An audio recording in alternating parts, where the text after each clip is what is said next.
Kalena dhamma sawanang etamang kalamutamang. Penuturan syair Dhammapada di video ini ditujukan untuk kita renungkan. Penuturan bahasa Palinya bukan sebagai sarana pembelajaran pengucapan bahasa Pali yang benar. Meskipun demikian, penutur tetap berusaha sesuai kemampuannya untuk mengikuti aturan pengucapan menurut tata bahasa Pali. Namun dengan segala kerendahan hati, penutur memohon maaf atas kesalahan yang terjadi, baik dalam pengucapan maupun dalam pelantunan bahasa Pali dari bait-bait Dhammapada ini. Untuk syair Palinya, penutur memilih membacakan dari hard copy kitab pustaka Dhammapada Pali Indonesia yang diterbitkan oleh Sangga Theravada Indonesia.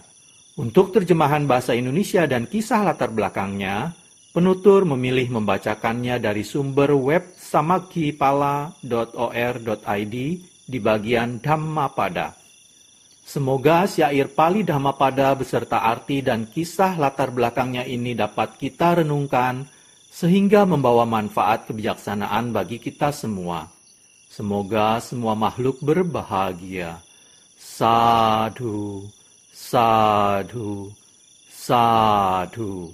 Terima kasih. Namo tassa bhagavato arahato samma sambuddhassa. Namo tassa bhagavato arahato samma sambuddhassa. Namo tassa bhagavato arahato samma sambuddhassa. Pembacaan bait-bait Dhammapada beserta arti dan kisah latar belakang dibabarkannya bait tersebut oleh Buddha Gautama. Kodha Wagga, kelompok bait tentang kemarahan. Bait 221. Kodhang jahe vimpa jahe yamanang sanyo janang sabba matik kameya tang namarupasmi masajjamanang akincanang nanupatanti dukkha. Bait 221 artinya, hendaklah orang menghentikan kemarahan dan kesombongan. Hendaklah ia mengatasi semua belenggu. Orang yang tidak lagi terikat pada batin dan jasmani, yang telah bebas dari nafsu-nafsu, tak akan menderita lagi. Kisah latar belakang dibabarkannya bait 221 Kodha Wagga oleh Buddha Gautama. Kisah Putri Rohini. Pada suatu saat, Anuruddha Thera mengunjungi Kapilawatu. Saat Anuruddha berdiam di wihara, semua anggota keluarganya, kecuali Rohini, datang mengunjunginya. Saat mengetahui bahwa ketidakhadiran Rohini disebabkan ia menderita kusta, Anuruddha menyuruh salah satu anggota keluarganya untuk memanggilnya. Dengan menutupi kepalanya karena malu, Rohini pun datang. Anuruddha menyarankan agar ia melakukan perbuatan baik.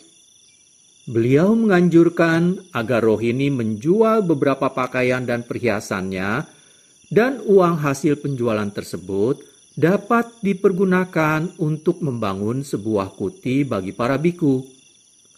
Rohini setuju dengan apa yang dinasihatkan kepadanya. Anuruddha juga meminta anggota keluarganya yang lain untuk membantu pembangunan tersebut. Selanjutnya, Anuruddha meminta Rohini untuk menyapu lantai dan mengisi tempat air setiap hari meskipun pembangunan kuti sedang berlangsung.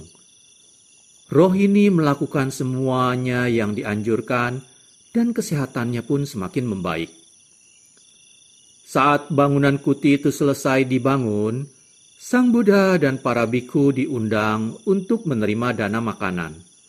Setelah bersantap, Sang Buddha bertanya, siapa yang berdana kuti dan makanan tersebut? Namun saat itu Rohini tidak hadir. Maka Sang Buddha meminta agar Rohini dipanggil dan ia pun datang. Sang Buddha bertanya, apakah Rohini tahu mengapa ia menderita penyakit yang mengerikan itu? Rohini menjawab bahwa ia tidak mengetahuinya.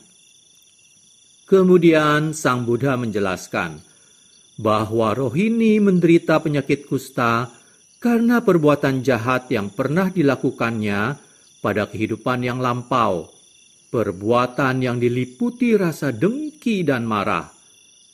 Sang Buddha bercerita bahwa dulu Rohini adalah permaisuri Raja Banarasi.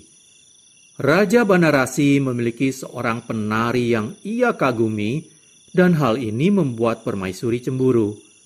Karenanya, permaisuri bermaksud menghukum penari itu. Suatu hari, permaisuri menyuruh para pelayannya untuk menaburkan serbuk gatal yang terbuat dari kotoran sapi pada tempat tidur dan selimut milik penari itu.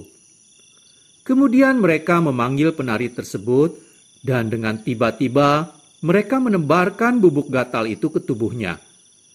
Rasa gatal menyerang seketika, dan penari itu menjadi sangat menderita. Saat rasa gatal itu semakin tak tertahankan, ia berlari ke kamar dan menjatuhkan diri jatuh di ranjang. Ia pun semakin menderita. Akibat dari perbuatan jahat itu, Rohini menderita kusta pada kehidupannya sekarang. Sang Buddha kemudian menasihati semua orang yang hadir agar menghindari perbuatan bodoh karena marah dan menghindari perbuatan mencelakakan orang lain. Kemudian Sang Buddha membabarkan bait 221 berikut. Hendaklah orang menghentikan kemarahan dan kesombongan. Hendaklah ia mengatasi semua belenggu. Orang yang tidak lagi terikat pada batin dan jasmani, yang telah bebas dari nafsu-nafsu, tak akan menderita lagi. Pada saat khotbah Dhamma itu berakhir, banyak orang yang hadir mencapai tingkat kesucian Sotapatti. Demikian pula dengan Putri Rohini. Ia juga mencapai tingkat kesucian Sotapatti. Dan seketika itu pula penyakit kulit yang mengerikan itu lenyap dan kulitnya berubah menjadi bersih, halus, dan menarik. Kalena dhamma savanang etammang kalamuttamang